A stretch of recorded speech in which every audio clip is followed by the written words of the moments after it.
আসসালামু আলাইকুম রহমতুল্লাহি বারকাতু। বন্ধুরা, সরিষা বপনের জন্য জমিতে পাওয়ার টিলার দ্বারা কিভাবে চাষ দেওয়া হয় বন্ধুরা আজকে আপনাদেরকে দেখানো হবে।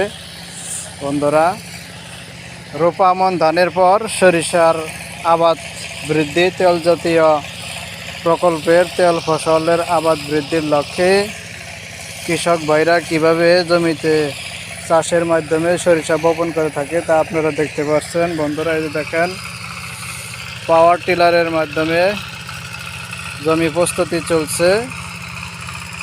এই জমিতে সরিষা বপন করা হবে। সরিষা বপন করে তেল ফসলের চাহিদা বৃদ্ধি করা হবে। তেল ফসলের চাহিদা মেটানোর লক্ষ্যে সরিষা বপন করা হবে। দেখেন, এই যে পাশের যে জমিগুলো দেখতে পাচ্ছেন, এগুলো সব সরিষা বপন করা হবে।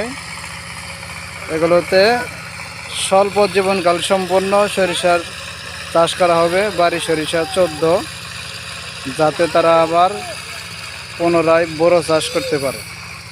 দেখেন, পাওয়ার টিলার দ্বারা জমি চাষ দেওয়া হচ্ছে, এরপরেই বপন করে দেওয়া হবে।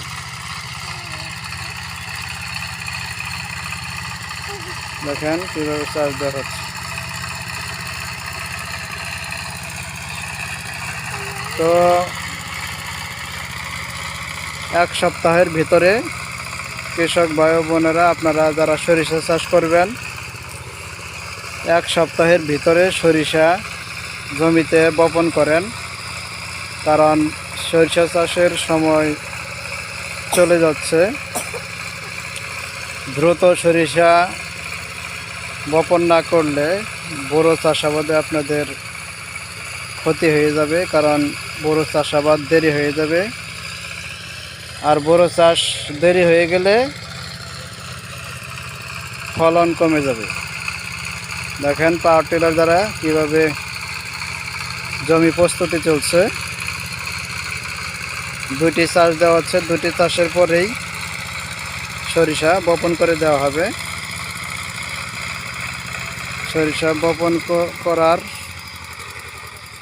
পরে সরিষা ইনশাল্লাহ হয়ে যাবে। দেখতে পাচ্ছেন, এই যে পাওয়ার টিলারের মাধ্যমে কীভাবে চাষ দেওয়া হচ্ছে। পাশের জমিতেও দেখেন চাষ দেওয়া হয়েছে। দেখেন কীভাবে জমি প্রস্তুত করা হয়েছে। দেখেন,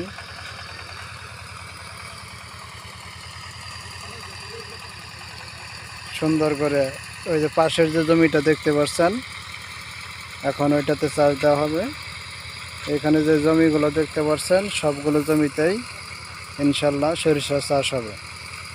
তো বন্ধুরা এবং সম্মানিত কৃষক ও ভাই ও বন্ধুগণ, ভিডিওটি ভালো লাগলে সবাই লাইক, কমেন্ট, শেয়ার করবেন। আল্লাহ হাফেজ।